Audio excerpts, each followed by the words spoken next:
Lesson 7 video संख्या 1 में आपका स्वागत है। आप कहेंगे कि लेसन 6 कहाँ गया। मैंने आपको पहले भी बताया था कि कुछ पुस्तकों में आपके जो है सिख जो संबंध है, धार्मिक नीति है, इनके लेसन को जो है अलग अलग दिखाया गया है और हम पिछले चैप्टर में वो दोनों चीज़ें कर आए हैं। तो इस तरह से हमारा लेसन जो 6 था वो हो चुका है। सिखों के साथ संबंध हो चुके हैं, राजपूत नीति, धार्मिक नीति, ये सब हम पढ़ चुके हैं। तो ये हमारा पाठ्यक्रम हो चुका है। तो पाठ 7 जो है दोनों पुस्तकों में कॉमन है, सब पुस्तकों में कॉमन है। तो वो है मुगल प्रशासन के बारे में, केंद्रीय प्रशासन कैसा था, प्रांतीय प्रशासन कैसा था और राजस्व प्रणाली कैसी थी। तीनों ही बहुत ही महत्वपूर्ण जो है आपके ये क्वेश्चन हैं। तो इनको आज आप विस्तार से देखेंगे। ये तो आपको पता ही है कि जो मुगल साम्राज्य था वो बहुत विस्तृत फैल गया था, विस्तृत साम्राज्य था। उसमें उनको समुचित ढंग से चलाने के लिए उन्होंने जो है काफ़ी व्यवस्थाएं जो है की थी, शासन प्रशासन की एक प्रणाली जो है बनाई थी। उससे सुदृढ़ता भी आई इस प्रशासन में और परिणाम ये रहा कि सुदृढ़ता आने से कि लंबे समय तक वो राज जो है कर पाए और ये अंग्रेजों के समय तक भी ऐसा इनका सिस्टम चलता रहा। इस प्रशासन प्रणाली का जो नींव तो देखो शेरशाह सूरी ने भी डाली थी, लेकिन सुदृढ़ करने का जो श्रेय है वो अकबर सम्राट को जो जाता है। अकबर ने उस प्रशासन व्यवस्था को जो है सुदृढ़ किया, प्रशासनिक संस्थाओं का जो संरचना थी, जो ढांचा था वो बनाया और उसको रोक दिया। अब हम प्रशासन को जब पढ़ते हैं तो उसमें सबसे पहला जो मुख्य बिंदु आता है वो आता है केंद्रीय प्रशासन। केंद्रीय प्रशासन का जो सबसे महत्वपूर्ण अंग है वो है सम्राट। सम्राट जो है सारे राज्य का जो है सर्वेसर्वा था, शासन के केंद्र में था। कोई भी बात, कोई भी जो है उसकी आज्ञा थी, उसकी सलाह थी, उसका निर्देश था, वही जो है शासन का नियम था, वही जो है माना जाता था। उसी के अनुरूप सारी व्यवस्था चलती थी। कुल मिलाकर वो सार्वभौम था, व्यवहारिक रूप से, सैद्धांतिक रूप से उसी को ही माना जाता था। सार्वभौम, सभी जगह उसी की प्रतिष्ठा होना। उसने सल्तनत काल में जैसे खलीफा का जो प्रतिनिधि मानते थे कि हम खलीफा के प्रतिनिधि, ऐसा भी उसने नहीं माना अपने आप को। बाबर की बात करें तो उसने बादशाह की जो उपाधि धारण की थी, जिसको बाद में बादशाह कहा जाने लगा, तो ये भी जो है शुरू हो चुका था। लेकिन अकबर ने इसके लिए लगातार कार्य किए, मुगल शासकों ने लगातार कार्य करते रहे वो, और कार्य करते हुए उन्होंने अपने वंश को जो है और सुदृढ़ किया। इसके लिए उन्होंने एक नीति और अपनाई कि जो उत्तराधिकार का मामला आता था कि आगे गद्दी कौन जो है लेगा, उसमें मात्र वंश के लोगों का ही अधिकार स्वीकार किया गया। हालांकि शहजादे आपस में लड़ते, लेकिन अंतिम जो फैसला आता, जो भी जीतता, तो वो उन्हीं के वंश का कोई ना कोई होता था, बाहर का नहीं। 1579 में मजहर घोषणा के बारे में मैंने पढ़ा था कि अकबर ने मजहर की घोषणा कर दी थी, जिससे कि वो धार्मिक मामलों में भी सर्वोच्च हो गया। सबसे बड़ा जो है उसी की बात जो है मानी जाती थी। मर्यादा की बात करें हम, राज्य की भी और शासक की जो मर्यादा थी, उसकी प्रतिष्ठा करने के लिए दरबार की, शासक की, सम्राट की प्रतिष्ठा के लिए, मर्यादा के लिए कई परंपराएं चलाई गई। जमी बोस हमने पढ़ा था कि कैसे जो है जमी बोस करते थे, सिजदा कैसे करते थे, तुलादान होता था, जो रोखा दर्शन होता था, ये जो औरंगजेब ने बंद करवा दिए थे, ये अकबर ने जो है विशेष रूप से इसमें चले। तस्लीम में चौकी होता था। ये सब परंपराओं से जो है शासक का जो सम्मान था, जो उसकी प्रतिष्ठा थी, वो बढ़ी। और इसके साथ ही जो है दरबार में ईरानी, अरबी, मध्य एशियाई जो परंपराएं थी, उनका जो है मान्यता उनको मिली, उनका उससे सम्मान जो है दरबार का भी बढ़ा। अकबर की अगर हम बात करें तो उसने राजतव का जो सिद्धांत दिया, अभी राजतव क्या है, देवीय सिद्धांत दिया। अभी देव सबसे सर्वोच्च है, वो पृथ्वी पर ईश्वर का प्रतिनिधि है, तो ऐसा उसने माना। साथ ही उसका जो सिद्धांत था वो सुलह कुल की नीति पर था। हम सुलह कुल की नीति भी पढ़ चुके हैं। लेकिन औरंगजेब जब आया तो उसका जो सिद्धांत था वो धर्म के ऊपर था, धर्म के ऊपर प्रभुत्व था, शक्ति धर्म को उसने माना। तो हालांकि उसके परिणाम अच्छे नहीं निकले थे। लेकिन अगर हम बात कर रहे थे केवल सम्राट की, तो कुल मिलाकर जो है शक्तियाँ जो थी उसकी निरंकुश थी, कोई अंकुश उसके ऊपर नहीं था। सभी कानूनों का, सभी नियमों का स्रोत वो था, सबके केंद्र में वो था। हालांकि शासक जो थे जनता के हित के जो है वो पोषक होते थे। जब तक वो पोषक रहे तब तक सम्राट राज्य जो है खिलता फूलता रहा। लेकिन जैसे ही उन्होंने जनता के हितों की अवहेलना की तो ये साम्राज्य ढहना भी शुरू हो गया था।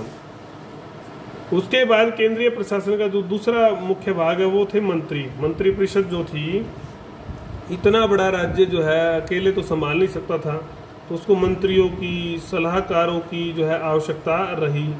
उसके लिए हालांकि एक बात विशेष रूप से थी, जैसा कि आजकल जो है जनप्रतिनिधि या कोई मंत्री जो है अपना दबाव डालकर कोई बात मनवा लेता है, तो उस समय ऐसी कोई बात नहीं थी कि जनप्रतिनिधि के रूप में वो कोई दबाव डाल लेंगे। दबाव बनाने में उनका कोई हाथ नहीं रहता था, कोई वो उनकी शक्तियाँ नहीं थी इस प्रकार की। उस शासक की मर्जी थी कि किस बात को वो माने, किसको वो ना माने। सलाह मानना शासक की मर्जी पर निर्भर था। वकील, अब मंत्री परिषद में सबसे महत्वपूर्ण व्यक्ति था वो था वकील। शासक की अनुपस्थिति में सारा शासन वही चलाता था, सारा उत्तरदायित्व तो सम्राट का उसके ऊपर आ जाता था। इसको प्रधानमंत्री भी कहा जाता था उस समय। इसकी सलाह का जो है, इसकी विशेष महत्व था सम्राट की नज़र में। ये सभी विभागों की जो है ना निगरानी करता था, सभी विभाग इसके अंडर आते थे, निगरानी कर सकता था ये। इस समय अगर हम बात करें अकबर के समय की, तो उस समय बैरम खां जो है सबसे शक्तिशाली, सबसे प्रभावशाली जो है प्रधानमंत्री रहा। उसने सबसे ज़्यादा शक्तियों का प्रयोग किया। उसके बाद इतनी शक्तियाँ कोई प्रधानमंत्री या वकील प्रयोग में नहीं ला सका। दूसरा जो अधिकारी था वो था मीर बख्शी। ये सैनिक मामलों को देखता था। हालांकि स्थापना शाखा भी होती थी इसमें, एक एस्टेब्लिशमेंट ब्रांच, उसमें ये सैनिकों का रिकॉर्ड जो है रखता था। वेतन के बारे में, हुलिये के बारे में, सारा इसके पास दर्ज रहता था। इसके कई काम थे। नियुक्ति, सेना में जो नियुक्ति करनी है, पदोन्नति करनी है, किसी को पदोमुक्त करना है, तो इन सारे की सिफारिश ये सम्राट को करता था और उस हिसाब से ही सेना के काम चलते थे। और एक काम क्या था इसका कि जो मनसबदारों की जो सेना होती थी, मनसबदारों की जो सेना का निरीक्षण जो है ये करता था।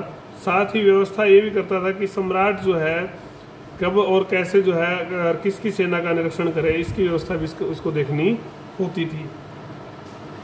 उसकी ऐसी योजनाएं ये बनाता था। दीवाने आला, आर्थिक मामलों का सबसे बड़ा अधिकारी था ये। आय व्यय के सारे आंकड़े, सब कुछ हिसाब किताब रखना, ठीक है, आय कहाँ से आय होगी, उसके स्रोत क्या होंगे, ये सब इसको पता करना। जमा क्या था?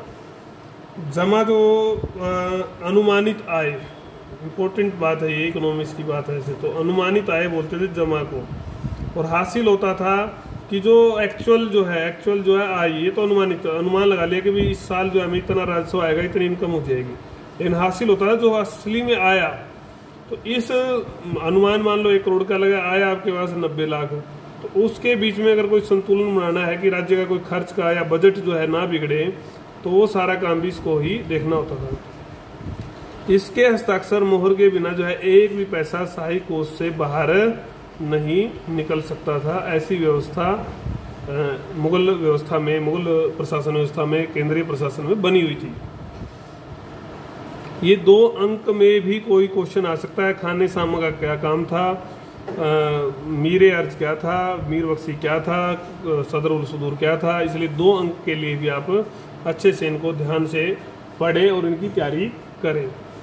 खाने सामा की अगर हम बात करते हैं तो ये शासक का जो है व्यक्तिगत आदमी था। व्यक्तिगत जो आवश्यकताएं थी शासक की, महल की, उसके हरम की, उसकी रक्षा की, उसकी जो भी मतलब आवश्यकताएं थी, रसोई थी उसकी, निजी नौकर थे, उसके घरेलू जो कोई कार्यक्रम था, कोई उत्सव था, इन सब की व्यवस्था जो है खाने सामा करता था। सबसे करीबी जो है ये माना जाता था। शाही कोष का एक बड़ा हिस्सा दरबार और शासक के ऊपर खर्च होता था, तो काफ़ी आय व्यय का इसको हिसाब रखना पड़ता था। सदर उल सुदूर, ये धार्मिक मामलों को देखता था। किसको दान देना है, शिक्षालय है, शिक्षालयों को दान देना है, मदरसे चलते थे, शिक्षा संस्थाएं चलनी थी, कौन विद्वान, कौन साहित्यकार, किसको पुरस्कार देना है, कोई निर्धन है तो उसको कोई पैसा देना है, सहायता देनी है, उलेमा वर्ग को सम्मान देना है। तो ये सब चीज़ों को जो लिस्ट है ये बनाता था और सूची जो सम्राट को देता था और उस हिसाब से ही आगे काम चलते थे। ये इसका काम था।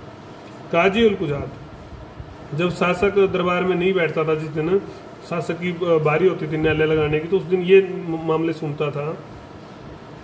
जबकि अलग से भी इसका न्यायालय था जिसमें ये प्रतिदिन न्याय करता था। फौजदारी मुकदमों के निर्णय इसको करने होते थे। छोटी अदालतों से जो मामले आते थे वहाँ अपील भी की जा सकती थी। हालांकि सम्राट की अदालत की अगर हम बात करें तो सम्राट की अदालत इसके फैसलों के अपील जो है सम्राट के दरबार में की जाती थी। कम ही मामले सम्राट के पास जाते थे। मुहतासिब, लोग जो है धार्मिक से संबंधित है। ये भी ऐसे तो धार्मिक लोग नैतिक आचरण जिए, अच्छा जीवन जिए, शुद्ध जीवन जिए, इसकी चिंता करना, उत्तम जीवन जिए, इसका काम जो था यही था कि लोग इस पूरी पार्टी को, इस आचरण व्यवस्था को फॉलो करें।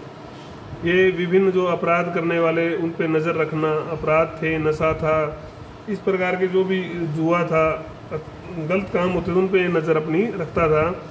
इसलिए इसको जो है बड़ी अकबर के और शाहजहाँ काल में आदर्श मंत्री विशेष जो है इसको सम्मान की नज़रों से देखा जाता था। लेकिन जैसे जैसे औरंगजेब का काल आया तो इसका काम बिल्कुल ही बदल गया। अब इसका काम केवल करते हुए क्या रह गया, इस्लाम के अनुसार अच्छे जीवन, उत्तम जीवन की बात नहीं, इस्लाम के जीवन अनुसार लोग जिए और कड़ाई से उसका पालन हो, ये इसका काम हो गया था। दरोगाए डाक चौकी, दरोगाए डाक चौकी की बात करते हैं। संचार व्यवस्था, संचार व्यवस्था किसकी, डाक की जो चिट्ठी जाती थी और गुप्तचरों से जो सूचनाएं जाती थी उनका आदान प्रदान इसके माध्यम से होता था। तो संचार का काम इसका था। ये जो विभिन्न सड़कें थी, सराहें थी, चौकी थी, उन सब की जो है निगरानी, देख रेख करना जो है इसका काम था। इस सारे के साथ साथ जो मुगल साम्राज्य में सूचनाएं बहुत तेजी से जो है जाती थी, आती थी, उसका कारण भी यही था। ये सारी सूचनाओं को पक्ष की विपक्ष की इकट्ठा करता और सम्राट को जो है उनसे अवगत कराता। और अवगत कराने के साथ साथ सभी विभागों में, सभी मंत्रियों में तालमेल का काम भी इस ब्रांच को था, इस दरोगाए डाक चौकी। तो 8 हमने महत्वपूर्ण विभाग पढ़े हैं। उसके अलावा अन्य विभाग भी थे, उनको भी हम थोड़ा देख लेते हैं। 2 अंक में भी कई बार आ जाता है। मीरे आतिश तोपखाने का था, आपको पता ही है। दरोगाए टकसाल, मुद्रा का जो सिक्के छपते थे, मुद्रा डाली जाती थी। बहर नौसेना का था, मीरे बहर। मीरे बार जंगल और खान का काम देखता था। मीरे मुंशी आज्ञा और फरमान जो सम्राट जारी करता था उनका काम देखता था। दीवाने खालिसा जो है सरकारी भूमि का काम देखता था, उसमें जो आय होती थी उस सारे का हिसाब किताब इसको रखना होता था। दीवाने अर्ज जो है वो शिकायतों का काम देखता था, मीरे अर्ज। तो हालांकि सम्राट अलग अलग देखो शासकों का शासन रहा, शाहजहाँ का, जहांगीर का, औरंगजेब का, अकबर का। तो अकबर का एक लंबा शासन था और औरंगजेब का।